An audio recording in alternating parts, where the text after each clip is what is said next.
Sickos Club. Sickos Club. Hey, come here. You like pro wrestling? We got a little something for you. Two fans, 3,000 miles away. We each been watching for more than 30 years. Celebrating the art form, the action, the homoeroticism. We ain't rating matches. We ain't analyzing stories. We ain't experts. We just sit down, shut up, and mark out! What's up, everybody? It is Blade Daily, and I am back because it's another episode of Sit Down, Shut Up, Mark Out, a pro wrestling podcast about pro wrestling. And this podcast is very podcast about pro wrestling because I am joined once again by my bestie, my restie, the best there is, the best there was, the best there ever will be, the greatest Canadian pro wrestling podcaster in the history of pro wrestling podcasts, Joshi G. Hi, friend. How are you? Hello. I'm good. How are you? Good. That was like a Miss Doubtfire. Hello. I don't know. I love that movie. Hi, Blade. I want you to tell me all about your Bret Hart encounter. Well, like most of my intimate encounters in life, Joshi, it was very short and lasted about 20 seconds. But my buddy, so I have two besties in this world, okay? It's Joshi G and Matt. All right. Matt, my homie till the end. We have been wrestling friends. He was the first bassist in my high school band. Okay.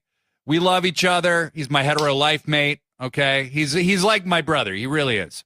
And he's been there for me every step of the way through life. I saw that Bret Hart's coming. We are from Puyallup, Washington. That's where we met. Bret Hart is signing autographs at the Puyallup Fair. Okay. How weird is that? Right. And when we first started talking about wrestling, we bonded over Bret Hart because he was the world champion at that time. And so this just felt like a full circle moment. You know what I mean? So we go to the Puyallup Fair. There is a line out the ass of the Puyallup Fair. It is so huge. And I did not dress appropriately for the weather. It was like lightly drizzling. I had my Sickos Club light zip hoodie on. And then it started just gushing. And what I realized was we were in a combined VIP and general admission ticket line. And the general admission ticket line, which is what I was supposed to be in, was way shorter than the VIP line. So the VIPs were supposed to get in 30 minutes early, and I think they got in 30 minutes late. This was a little poorly organized, but I like the intention, okay? So apparently, we get inside. Brett's stuff is not set up anywhere. I see Jericho's stuff. I see Paul White's stuff. I see Kelly's stuff. There was one other person there. I don't remember who it is right now. It was a female. Anyway, but no, there's no Bret Hart sign. Nobody. And so we ask a guy, like, where is he going to be? And he's like, oh, I don't know. Nobody knew. And so what it turns out is Bret actually got his own private area because there was way more people there for Bret Hart than anybody else. The only other person who had anywhere near as many people was William Shatner. Okay. So Big Bill. Of course. Big Bill Shatner. So anyway, also it was revealed to us, we got there at noon. It was revealed to us that Bret Hart wouldn't be there till 4 p.m. And so Matt and I walked around, two 45-year-old, I'm 45, he's 43. We're walking around on concrete in uncomfortable shoes for like 4 hours. My back hurt. My knees hurt. That's just where I am in life. I'm a schlub. But time came around. Photo op with Bret Hart. I got the photo op. I'm going to post it on our socials so the people can see. It's me. It's Matt. It's Bret. I met him. I spent a fantastic 20 seconds with him. I can confirm, very soft handshake, worker's handshake. He wasn't going to hurt me. I made sure to be soft. I didn't want him to think I was going to hurt him. And we both did the entrance pose. Matt didn't do the entrance pose and thought he looked like a dork, which he did. But hey, we got that picture with Bret Hart. It was awesome.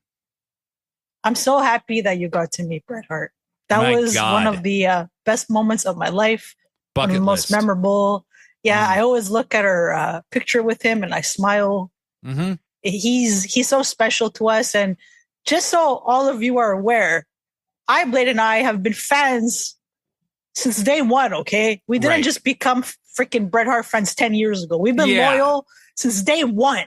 Oh, yeah. It was always Bret over Shawn. It was always... Hell yeah. You know, and we didn't get into Bret because CM Punk started talking about him or FTR started talking about him or whatever. Even when Bret was being kind of annoying at times, we stuck by the Hitman. Okay. Always. Fuck Bill Goldberg forever. Fuck Bill Goldberg. And fuck Vince McMahon. Yeah. Yeah. But no, it was a bucket list thing. It was so cool to meet Bret Hart. And that wasn't the end of that, Joshi. There was this last week was like, you were a busy man. It was a whirlwind. It was a whirlwind, for Christ's sake. But it was a goddamn good time. We're going to talk all about that. But Joshi, we got something else to talk about that you have started, and I'm very excited for it. So I had mentioned this last week, and I'll get into it a little bit more today. So Books and Body Slams and I were working on this project together where we basically want female wrestling fans to send us either in writing why they love women's wrestling so much and why it's so important, or they could send us videos. If they're not comfortable with videos, we could record for them. So we do have a plan. We're still trying to figure out the logistics. So what we're going to do, I think this is the easiest way. I haven't really been on social media this past week because my life has been so busy, but we did create an email address. So I think I'm going to share that on Blue Sky and on Threads. And you could email us directly there with your videos or with any writing pieces that you want to share.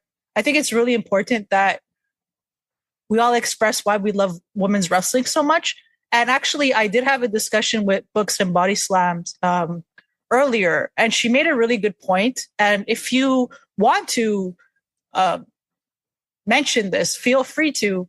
As female wrestling fans, at times, we do feel like when we comment on wanting more from the woman, we're shut down by males. And that can be very hurtful, and it's also misogynistic. So if you feel like you can't have a voice sometimes because men just shut you down, feel free to include that as well, because we want to make it well known that it's not okay to shut us down. Female wrestling fans are also a very pivotal part of wrestling. And there are more and more and more of us. And I think that our opinions should also be respected and taken into consideration. Absolutely. Absolutely. You said that so well. I think that even as a man advocating more for women's wrestling, I've had a bunch of dudes show up in my comments and try to mansplain to me why it's not a big deal and why Tony couldn't have done anything any differently because of this, or that. And it's like, no, that's fuck you. That's bullshit. So I know it's very real. And I still only experience probably 1/10 of what you all experience. So what I love about More Women's Wrestling, which has a Threads account, it has a Blue Sky account. Does it have a TikTok account? It does, yes. Yes. So look up More Women's Wrestling. That's the username, I believe. And look that up on Blue Sky. Look it up on Threads. Look it up on TikTok. There's going to be a lot more to come with it. But ladies, we want you to be a part of it. And I think you and Books are going to be a force for change and for good for women's wrestling. I am very much looking forward to whatever you two present, and I will be sharing it like a crazy mofo. Thank you. We have so much more to share. When we come back, our friend Gerald is going to cue us up a beautiful little ditty. And when we come back, we're going to be talking all about Collision, Dynamite, and Collision. Because Woo-hoo. I was at all three. So, Gerald, Maestro.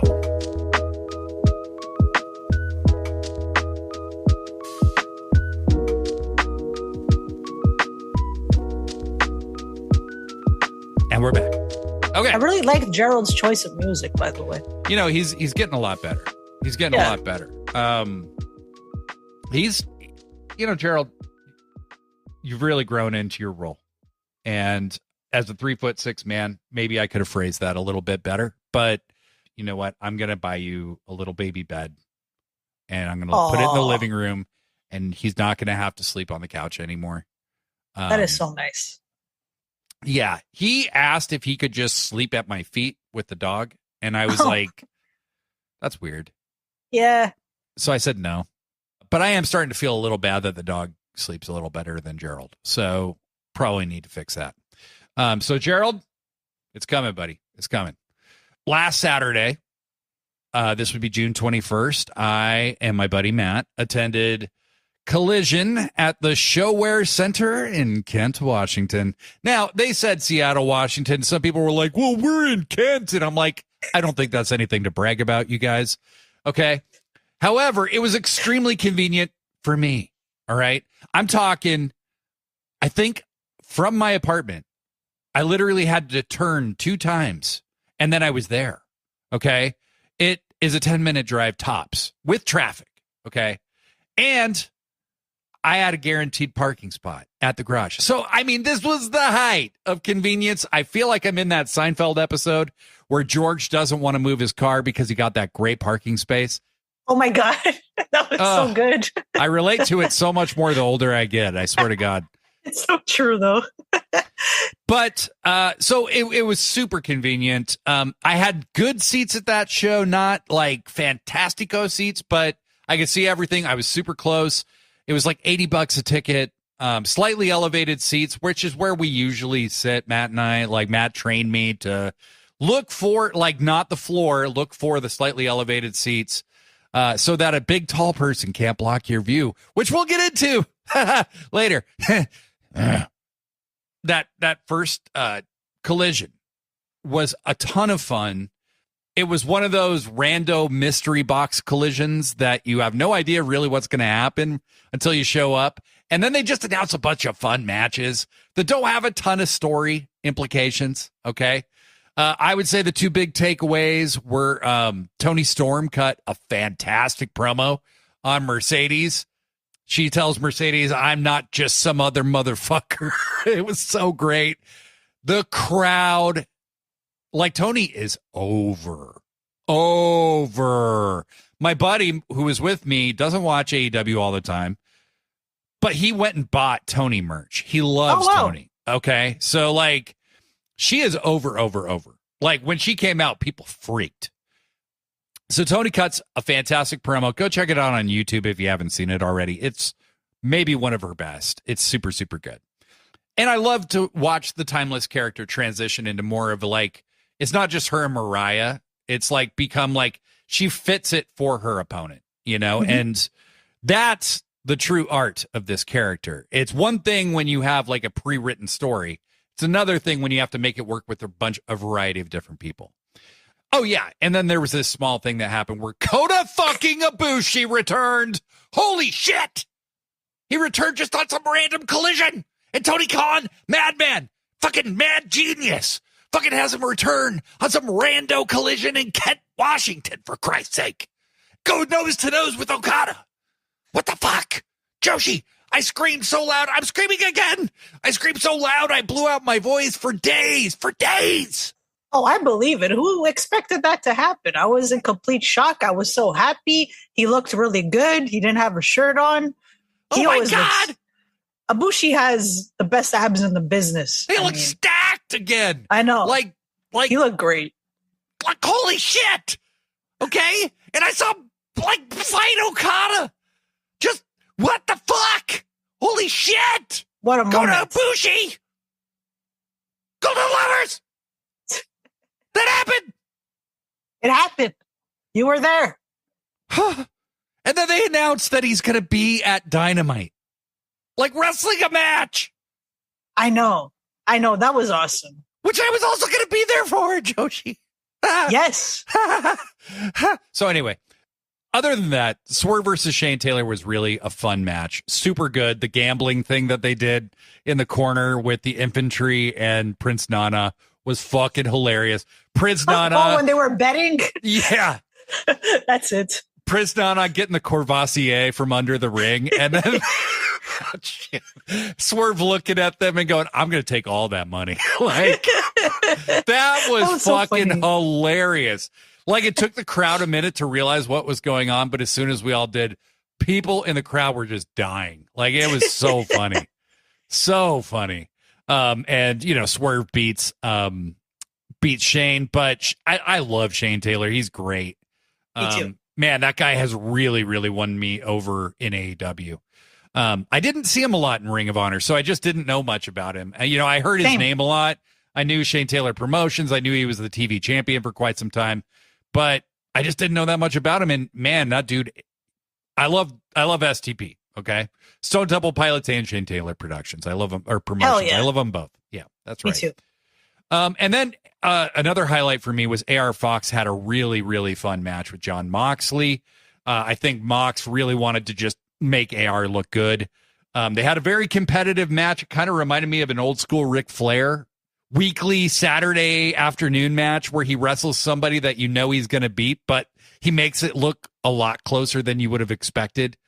Mox obviously gets the win, but goddamn, AR Fox looked good in this match. Joshi.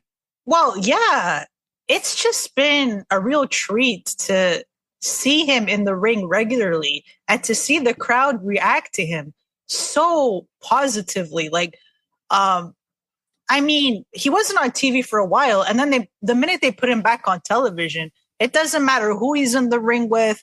It doesn't matter who his opponents are. He always gets a huge reaction from the crowd. He is so popular. It's amazing to see that.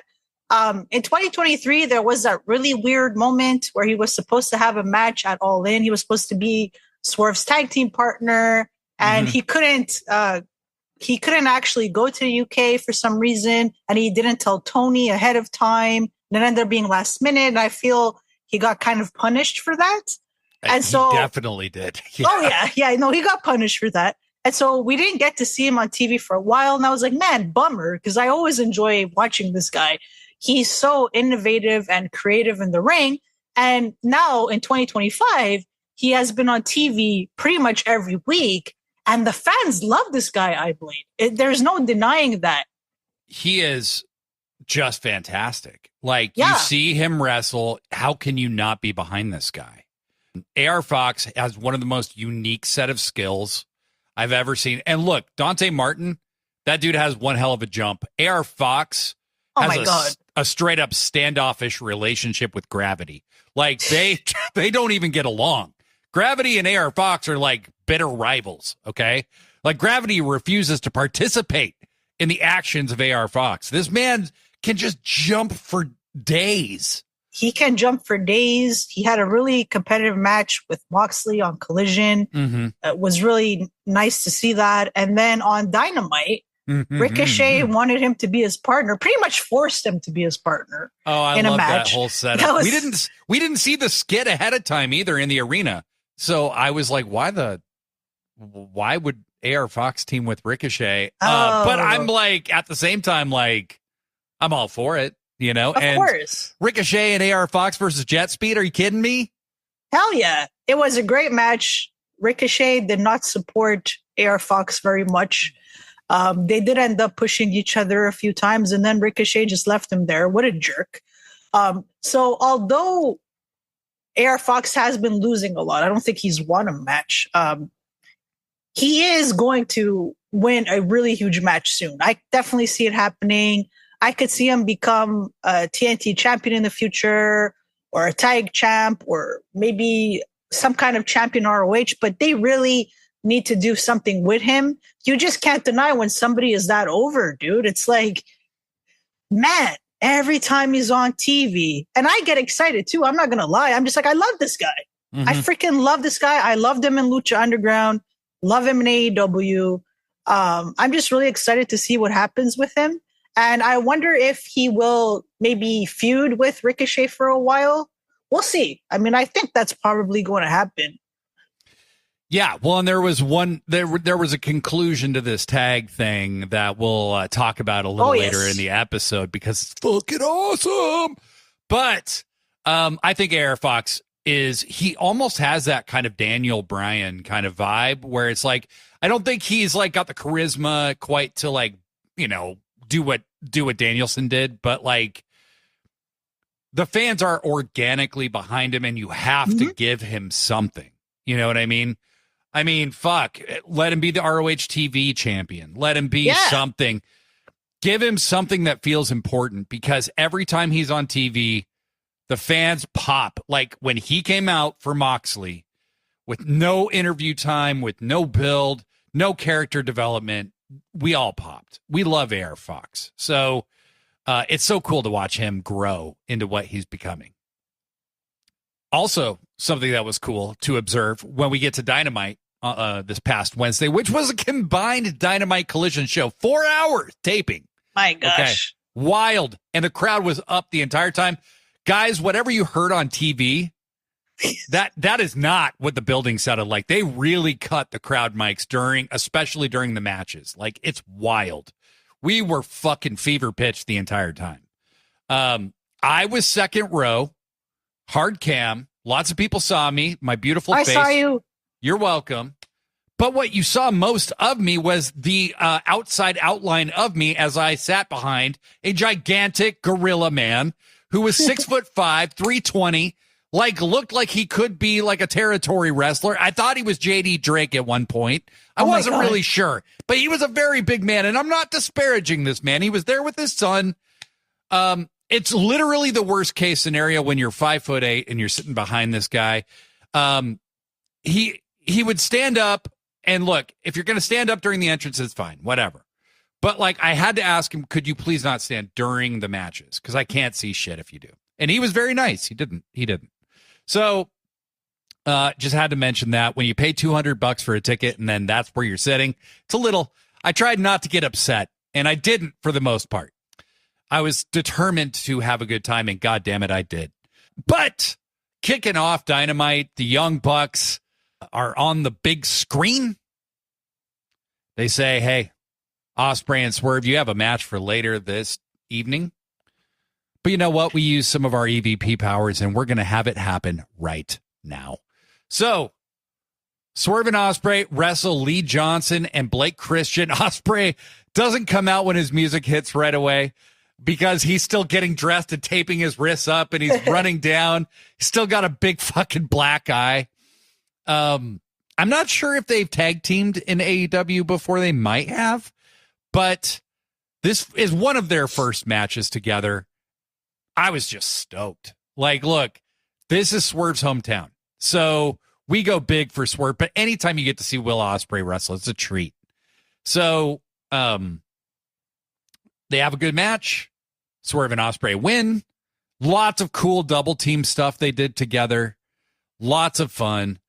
The Bucks come out mid-match, get a bunch of heat, create a distraction for Johnson and Blake Christian to get an advantage, but it doesn't matter. Come on, you're against Swerve and Ospreay. You're not going to win this. They beat them. Then Swerve and Ospreay make like they're going to come down to ringside or come down to confront the Bucks, but a whole bunch of security dudes run out who are all Defy wrestlers. Okay, I recognized all of them, literally all of them. And Swerve says, hey, you know what, Bucks? I've spent my whole career here being sick of you and sick of the way you abuse your power. We need to, I can't take it 1 year more. So what if you wrestled me and Will at All In, which seemed like an obvious match that was going to happen. The Bucks don't really accept, but they kind of look like they're going to. And then Ospreay says, let's raise the stakes. If we win, you lose your EVP status. And I think the implication is that Ospreay and Swerve would be EVPs in their place, which could inspire some Stone Cold-esque fun on the show. I'd be actually very interested to see that happen. Joshi, what'd you think of all this madness? What'd you think? I loved it. The Bucks are such jerks, but I love them so much. They're so freaking funny. They're the best dickheads in the business. I mean, we saw this coming. We knew this was leading to a tag match between the Bucks and Swerve and Ospreay. I think it's going to be a fantastic match. And I like that if the Bucks lose, they're going to be stripped of their EVP titles. Clearly, this is just going to be on television. Mm-hmm. But yeah, I do like the idea of Swerve and Ospreay becoming EVPs if they lose. That would be hilarious. And as you said, it would make for some really great television segments. Mm-hmm. I really like this. I think it's great. Initially, when I wasn't sure if Hangman or Ospreay would win the Owen, I thought that maybe Swerve and Hangman would team up. But I actually like this better. Oh, yeah. So it's a better choice. And so, yeah, I loved it. Everything about it was great. I'm really happy to see the Bucks on television again. I'm happy that they're doing okay. I know that they got pretty busted open on a Double or Nothing. So great to see them back. They really do make a difference when they're on television. They really do. Oh, they really do. No, and I think we're moving towards All In, which is going to be a giant fan service show, which is going to be super babyface heavy. It's kind of like this is what the heel heavy Death Riders run has been leading to, is a big babyface night. And I really think Swerve and Ospreay are probably going to win. Oh, yeah. There's people fretting about Hangman winning. I'm like, guys, that couldn't be any more telegraphed if you tried. That would be the dumbest thing ever to have Moxley beat Hangman. Yeah. Hangman's winning. I mean, this looks like it's going to be a big babyface night. But speaking of big babyface nights, Joshi, this was a big babyface day and evening, and we're going to get all into that as soon as my man Gerald, Mr. fucking Baby Bed over here, hits that music. Gerald, do it.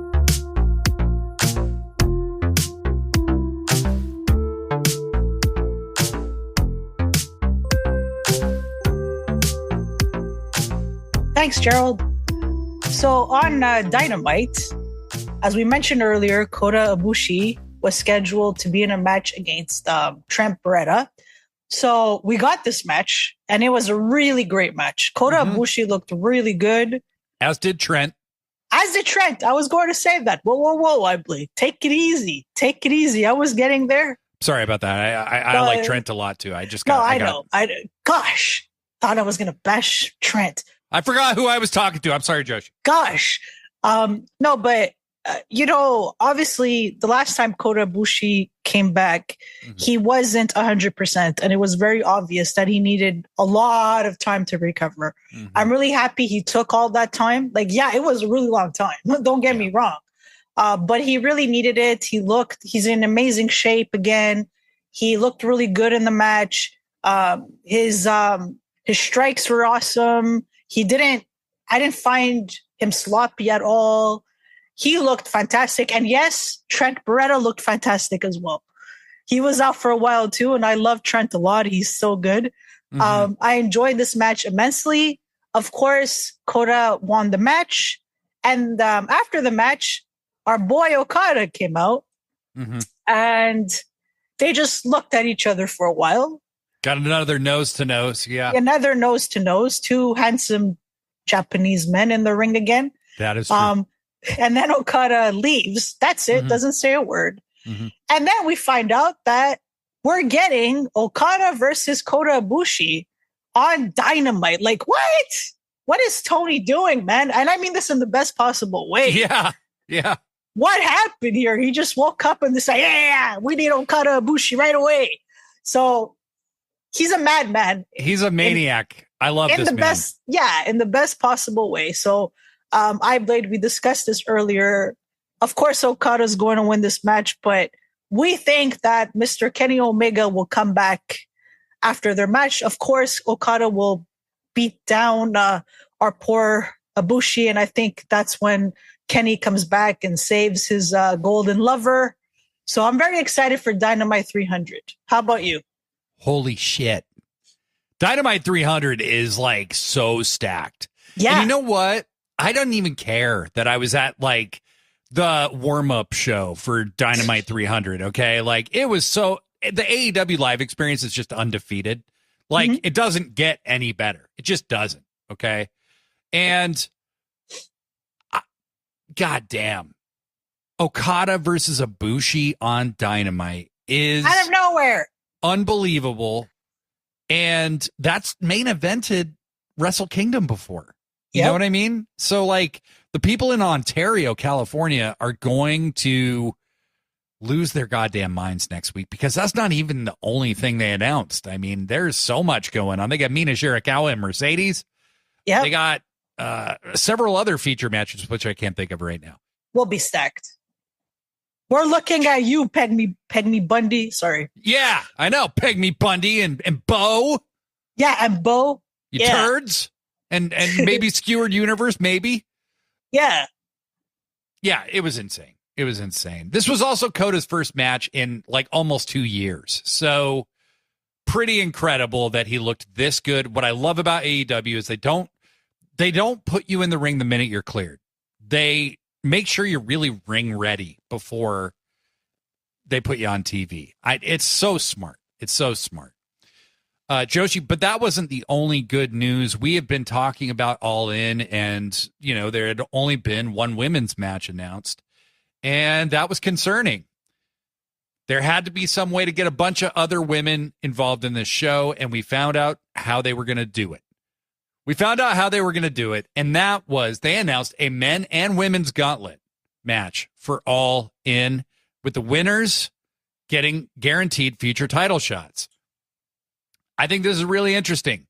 And I think the winners of these matches will tell you a lot about who's going to win the main events. Okay. Oh, yeah. So, you know, if a babyface wins the women's gauntlet, Tony might be dropping that strap to Mercedes. If a heel wins the men's gauntlet, Mox is probably dropping that strap to Hangman. But, I mean, they could. AEW doesn't do it's only heel babyface stuff sometimes. Like, it's not a dead giveaway, but it'll tell you a lot. So they had 2 fatal 4-way matches on Dynamite to determine who will be number one. I love this, Joshi. I love this. Me too. Okay. The whole point is to be number one, not the last person, because if you're the last person, you may not even make it in the match. They've created the anti-Royal Rumble, but it feels big like a Royal Rumble. That has been Tony's, he's been trying to find his signature match for a few years. And last year we figured it out. It was the Casino Gauntlet, and it's been nothing but a huge success. So I personally would have been okay if they had just done a woman's, but I am okay with them doing both because I think, I really hope they give the women a little more time for this match, especially more than the last one. The last one was like 13 minutes long. I would love it if they gave them a half hour. Give them a half hour. Yes, please. Do a shorter men's one if you need to, you know? Yeah, come on now. There's a lot of women to feature, and on Collision later in the on the Collision that aired on Thursday, they showed a preview of some of the women that could be in this gauntlet match. They had a singles match between Queen Aminata and Sky Blue. Very good match. Wish it was a little longer. In the arena, it actually was a little longer. They edited it down for whatever reason. It was about 10 minutes long on the show, but they had a very hard-hitting, good match with each other. And after the match, Julia and Sky Blue are attacking Aminata when who should join them? Running down 5'3" of lethal poison, the Toxic Spider. Tekla runs down. I got very close to Tekla. I saw her. Damn you. Very close. I love you, Tekla. I know. But she joins Julia Hart and Sky Blue in beating down Queen Aminata, which I think could actually be a very interesting group if they decide to move forward with that. It's not clear if that's what they're doing, but it would be cool. And then Ty J come and save Aminata. And so that could be an interesting faction, too, if Ty J and Queen Aminata were all like a thing. And then Megan Bayne and Penelope came out. And I'm like, okay, I feel like they're saving the women's tag titles till after All In. Me too. Yeah. And they're going to use all those people, you know, the Ty Js, the obvious people that you would use for the tag titles are going to be in that gauntlet match. And they were kind of previewing who's going to be in that gauntlet match, which is a pretty good sampling of people, okay? Tekla, Aminata, Ty Mello, who looks fantastic. She really does. Yeah. And I mean that in so many different ways. Fuck you, Sammy. Yeah. Anna Jay, Julia Hart, Sky Blue, Megan Bain, Penelope. Come on. That's a hell of a group of people to tease for the gauntlet. And they still have so many more people. They did a fucking Alex Windsor promo during Collision. Fuck! Like, I'm so excited for Alex. I really like her. Pull the goddamn trigger on this division, bud. I mean, now you have like a dream women's roster, like you have a dream men's roster. Seriously. You know what I mean? Like, you can't fuck around anymore, man. So I think All In has to be the marker point where, like, moving forward, you got to present the women differently. You just have to. Mm-hmm. As much as I wanted to change before that, I'm not hopeful. Okay? I just think it's probably going to happen at All In and after All In. I think that's what Tony's moving towards. That's unfortunate, but I think that's the plan. Joshi, so we had some winners in these fatal four-ways. The first match, the men's match, was Mark Briscoe, won the match, but his opponents were Roddy Strong and Takeshita and Bandito. Really great match, by the way. Holy shit. Yeah. Holy shit. Holy shit. Holy shit. Holy shit. Holy shit. Okay. I got to see Bandito wrestle 3 times. Okay. Lucky. I love him. He's been the MVP of AEW for like 10 days now, where he wrestled 3 times in Arena Mexico, then made it to Collision on Saturday after wrestling in a tag match against Mystico on Friday. And then he's in Seattle on Saturday wrestling again. And then he's on Dynamite in a fatal 4-way. And then he wrestled Mystico last night in Arena Mexico again. Holy shit. Bandito just rules. He rules. He rules. He rules. He's going to bring in Latino viewers. I really believe so. And I think they're building also to Mystico versus MJF. Yes. All In. And I wonder if they're going to do mask versus hair. That would be cool. That'd be very interesting. There's no way fucking Mystico drops his mask. So no. Max, I'm sorry. I'm sure you're losing the hair. Transplants were expensive, pal. But you can do it again. Tony will pay for more. And very quickly, Chris Stylander won the women's gauntlet match for the first spot in the Casino Battle Royal. So how did you feel about that, Joshi? I liked it. I think Chris Stylander needs a really huge push. She's consistently great. Her character work is getting better. Of course, Marina and Yuta, they cheated to help her win. So she pinned Willow. We also had Athena and Thunder Rosa in that match. And we're also getting a great match. Great match. We're getting Athena versus Rosa at the ROH pay-per-view. And for sure, they're going to be part of the Casino Gauntlet Battle Royal. Mm-hmm. Willow will be in it too. Now, Chris did accept their help reluctantly. Mm-hmm. Now, of course, the question is, what's going on? Mm-hmm. Is she joining the Death Riders? Will she become a tag team with Marina Shafir? Personally, I don't think so, and I don't want that. I do think she might pretend to be on the same page as the Death Riders for a while. I still see her and Willow becoming a tag team. Like, that's where I think this is leading to. Those two are meant for each other. They are. Their feud last year didn't really work. So, they had that great match at All Out. They had that great match, yeah. But besides that, they just, I don't know what happened, man. Like, once Stokely wasn't with her anymore, they just turned her babyface again, and it didn't make much sense. So I don't want her to become heel again and have a feud with Willow. You know what? If she wants to trick Death Riders and join Willow and they're a tag team, so be it. I'd be totally fine with that. What do you think? That's 100% where I see this going. So we have some friends in our Discord who are amazing people, and they're huge Statlander fans. Okay. And look, I am a huge Statlander fan as well. I love Willow and I love Chris. And the thing is, I think they are just below Tony and Mercedes, like on the star power level. And I think Tony knows that. Who better to be your first tag champs than Willow and Stat? right? Like in the finals versus maybe like Megan and Penelope. Like that's fucking great shit. Okay. So I think that's where this is going. I think Statlander is teasing being kind of malleable and easily manipulated with Moxley and stuff because this is her redemption arc with Willow.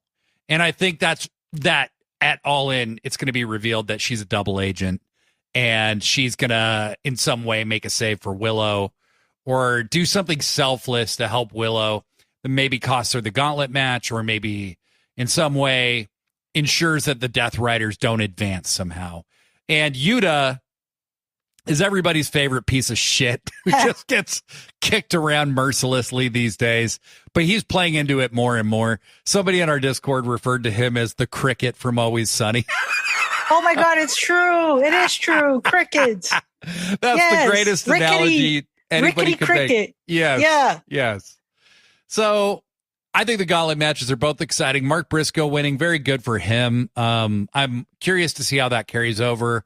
He had a verbal spar with MJF on Dynamite that we don't need to get super deep into, but he did get a kosher pickles chant started. So leave that for what your imagination if you haven't seen it already. But Joshi, we got a lot more to cover, so let's keep going. We had some more great women stuff. Yeah, so let's talk about Mercedes and Toni Storm. So first off, Mercedes had one hell of a week last week. Mm-hmm. She became the CMLL Women's Champion. Mm-hmm. She retained on the Friday against Catalina. Mm-hmm. Great match. Mercedes is the definition of a worldwide champion, period. Global champion. So on Dynamite, Toni Storm was backstage walking, and Mercedes jumps Toni and beats the heck out of her. She drags her to the stage, and she keeps beating the crap out of her. Mm-hmm. Mina eventually comes to help Toni Storm. Mercedes grabs the mic, and she's just saying that she's going to destroy Toni Storm and that she's never going to beat Mercedes Moné. Mm-hmm. So really great way to open the show. Brutal, too. Brutal, very brutal. And then on Collision, so we basically had there was like some kind of like recording of Toni Storm with Luther. And it's a reel-to-reel it's a reel-to-reel, like back. So what she would do like back when the Timeless character first started, and you just see Mercedes like just knock the freaking recorder off the table. Mm-hmm. And she sits there and she is cutting a lot of she's just saying, she's dropping the F-bomb repeatedly. Three times.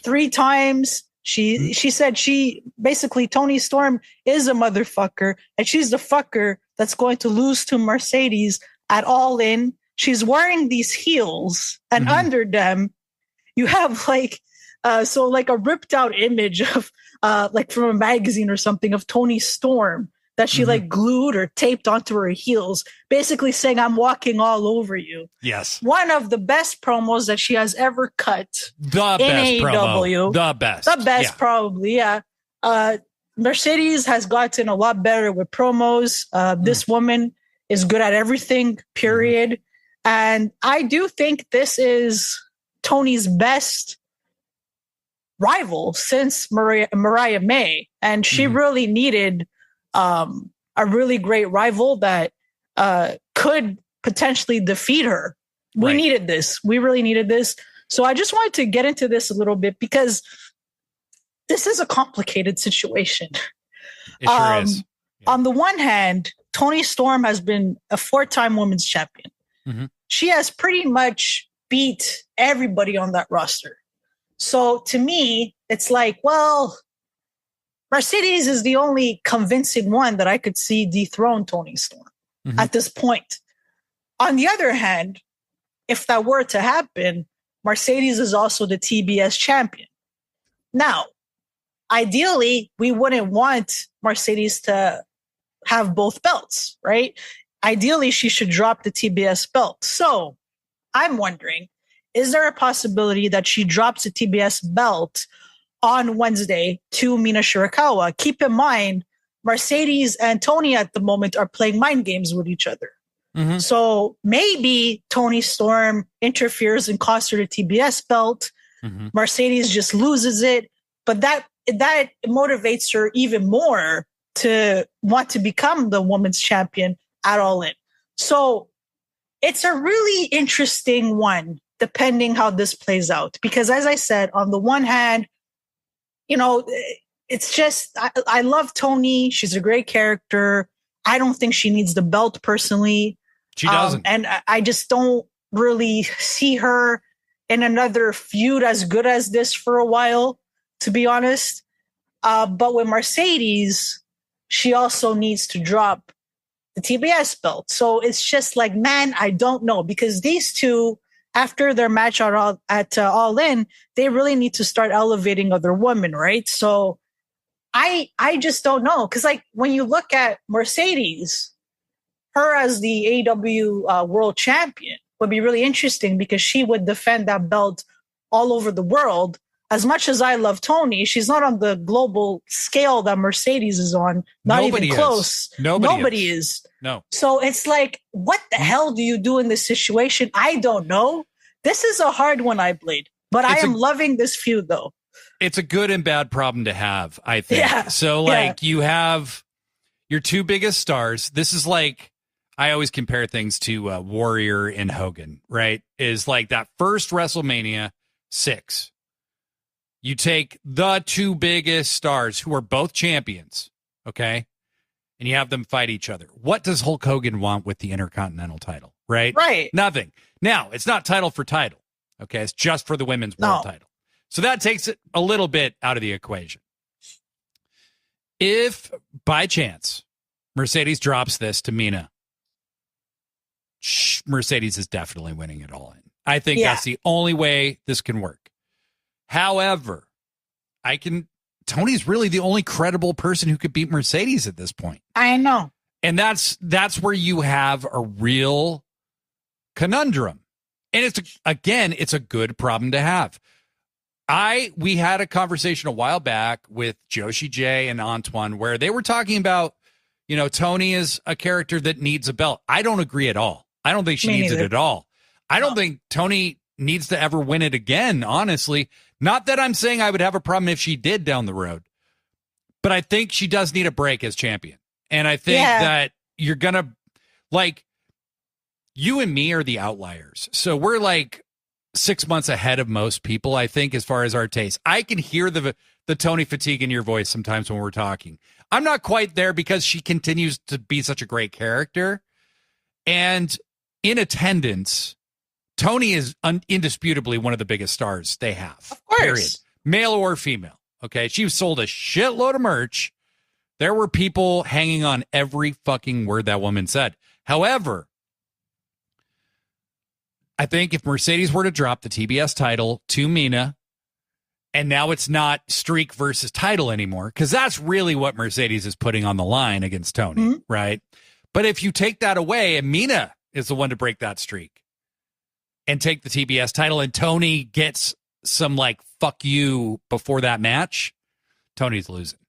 So I think Wednesday, just like we were talking about the gauntlet match, the winners will tell you a lot. I think Wednesday will tell you a lot about what's going to happen at All In. Because if Mina beats Mercedes somehow, I think Mercedes will become the women's world champion. With Toni, right? It's not so much that I have Toni Storm fatigue. I love Toni Storm. I love her character. I know you do. She's a great wrestler. I know you do. It's more that she's been champion 4 times now. And she's been consistently on television for the past 4 years. And she's pretty much beat everybody on that roster. So I think it's time for a change. And that doesn't mean that I want less Toni on television. Of course not. I just think we need to reach a point now where we're elevating other women. And with Mercedes Moné, of course she has to win the AEW world title. Of course, of course she does. I'm not saying I want a long title reign from her or anything like that. But logically, you do have to put it on her at some point. But Yeah, it's a tricky one, but it's an interesting one. It really is. It's an interesting one. Yeah. You could have much worse problems, like nobody gives a shit about the people in the match, right? Exactly. So I think Mercedes probably wins. What I'm saying more is, because I know you like Tony. I know you love Tony. But what I'm saying is, if you keep that belt on her for another several months, yeah, the fans are going to turn on her. And that's don't my want concern. that. You don't want that, because AEW is not the land of the undefeatable person, okay? Mercedes is that exception right now. And when somebody beats her, legit beats her for that world title, that person is probably going to be Chris Statlander. That's my belief. Or Willow. It'll be one of the two. Whoever that is going to be elevated so massively. It can't be Tony Storm. Tony doesn't need it. Well, see, the only other option I can think of, okay, is if Tony Storm retains, the only person that I can see and her reign as champion would be Jamie Hayter. The thing is that Jamie is out now. We don't know when she's coming back. Right. Unfortunately, and I hate to say this, I really, really do, because I love Jamie so much.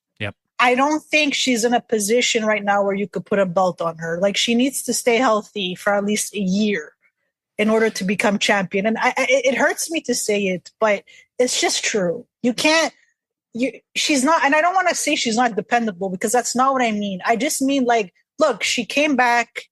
She's had a match with Mercedes. She already got hurt.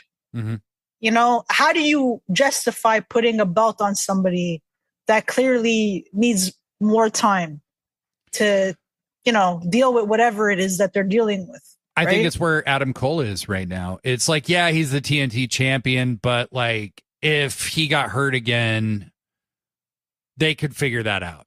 But they're not going to put him in the world title picture. No. You know? And so I think with Jamie, having her go after the TBS title when she's back, having her elevating people, maybe, it seemed like kind of a freak thing that she got hurt in that match with Mercedes. For sure. So if she had hurt her back again, I would be worried. And if that's what it is, I will be worried. But, I just hope she gets healthy, because we need her. She's so good. We do need her, yeah. That said, the women's division, beyond this feud, needs to be heated up big time. Big time. But Joshi, speaking of heating up, you got something to talk about here that heated me up big time.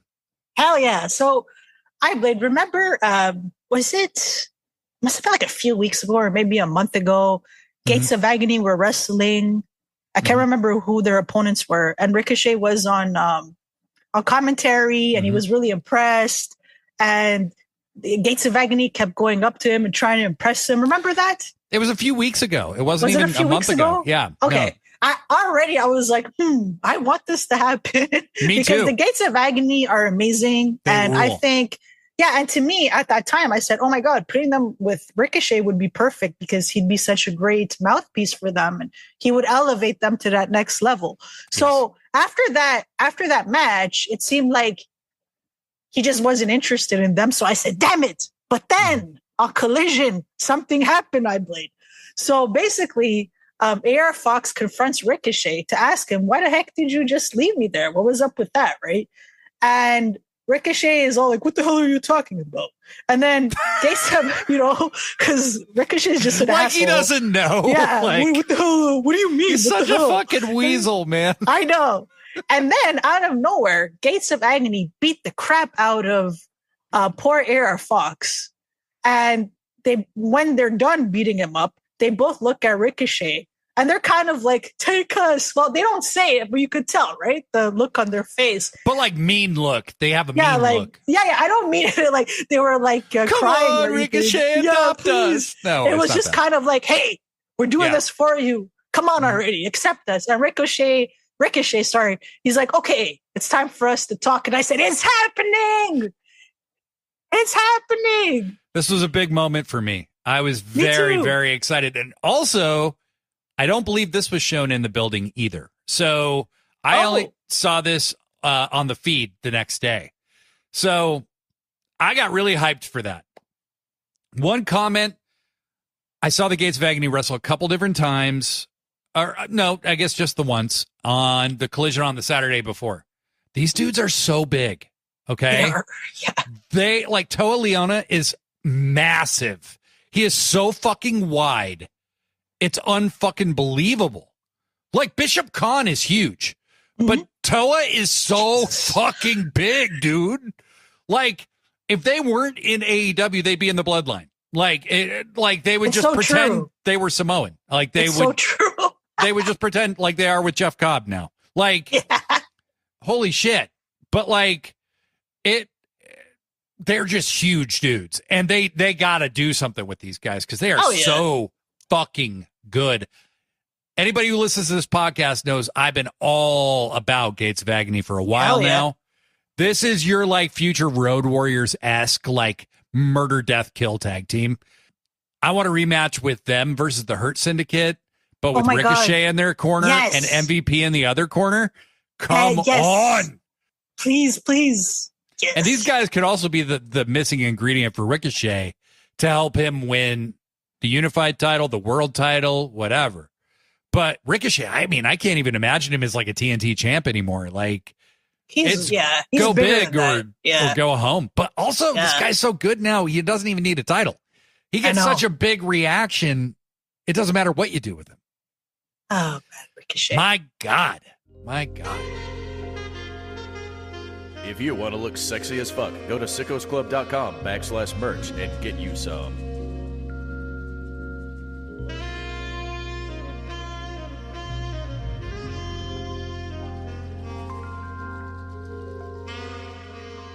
So, Joshi,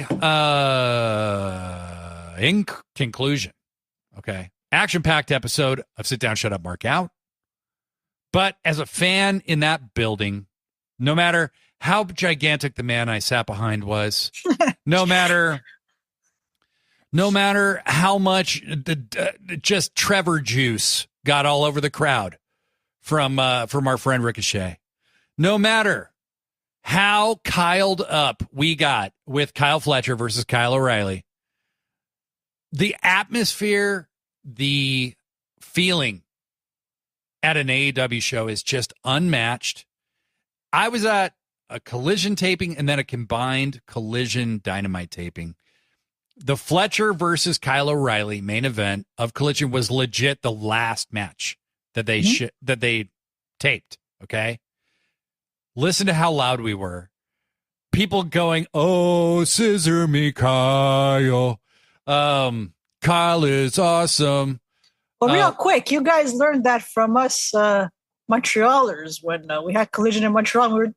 Or was it Dynamite? I can't remember if it was Dynamite or Collision. We were doing that with Jay Lethal and Jay White. Yes, and there was also the Revolution crowd that did the Adam versus Adam. Yes, I love that stuff. It was so much fun. Fletcher gets a big win. We were going nuts and just trying to think of more and more and more. Like, we Kyle people. We Kyle people. Yeah, we Kyle people. And then there was Kyle shit. Didn't get quite as far because the syllables don't work out as well. But there was many, many more, and some didn't actually make it on TV. But at the end of that, when they went off the air, so before they went off the air, the Callis family attacks Kyle O'Reilly, and Adam Cole runs down. They're clearly building to Adam Cole versus Kyle Fletcher at All In. I think Kyle Fletcher might be beating Adam Cole for that title. He should. I think he probably should. I think he probably should. Adam Cole doesn't need it. No. But at the end, so the Paragon runs off the Don Callis family, and Danny Garcia is with him as well. Then Max Caster's music hits. They're off air. Okay. Max Caster comes out, does the whole best wrestler alive. I'm getting ready to do the chant. Let's go, Max. You're the best wrestler alive. And he's like, who can survive 5 with the best wrestler alive?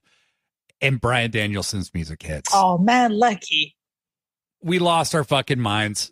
A lot of people, actually, because he hasn't been on TV so long, a lot of people didn't recognize it right at first, but I did. I'm marking the fuck out. Danielson comes down, and this shows you how big on the Kyle thing we were. we're chanting for Kyle to face Max. And Kyle just ends up kicking Caster. And Danielson just puts him in the cattle mutilation. And Max submits in 8 seconds. It's over. Brian tells the crowd, for tonight only, I want to be known as Kyle Danielson. And for tonight only, I'm joining the Paragon. And I'm sorry, Roddy, but I'm taking your tag partner, me and Kyle O'Reilly. Me, Kyle Danielson, and me and my partner, Kyle O'Reilly, will now be a tag team. It was just a glorious moment, and I actually got to high-five the American Dragon. Lucky. Also, much like our friend Brett, very soft hands. They must moisturize a lot or something. I think they do. I'm like, what's with the soft hands, you guys? Like, my hands are rougher than theirs, and I've never even wrestled a day in my life. But anywho, I just got to say, it was a fantastic week, insane week. I met Bret Hart, went to 2 collisions and a Dynamite, got to high-five the American Dragon. Holy shit. Come on, man. Doesn't get any better as a wrestling fan, Joshi. Of course not. And I'm really happy you had a great time. And I agree with you. AEW shows are always so much fun. I love going to those shows live. I'm hoping I can go to one very soon. And I do think that Bryan Danielson will be at All In some kind of capacity. I think he will. Yeah, he has shown up quite a few times now. So yeah, and I think he might make an appearance to pay back Jon Moxley somehow. Me too. So it'll be a lot of fun. Next week, just before we go here, next week we are going to be previewing All In because we are going to do an All In wrap-up show the week of the show because there's going to be Supercard of Honor and All In, and there's going to be so much to talk about. Supercard is looking stacked as fuck. Now you've got Nick Wayne versus who's he wrestling? Teton. Oh, yeah, right. And Takeshita versus Bandito for the ROH title. Oh, my God. I know. Trying to kill us? God. And Rosa versus Athena. So, I mean, it's going to be fucking nuts. So, we will be doing a wrap-up show. So, we will be like, it'll probably come out Monday. We'll tape it on Sunday, come out on Monday, something like that. But next week, we'll be doing a preview of All In, hopefully with our friend Antoine Raphael. I only say probably because I haven't asked him yet. But yeah. I'm sure it'll probably happen. But until then, friends, go to sickosclub.com. Check us out. Make sure you subscribe to our feed. Subscribe to The Hard Way with Brett Michelle. Until next week, I'm Blade Daly. I'm Joshi G. Pro Wrestling Forever, Kyle.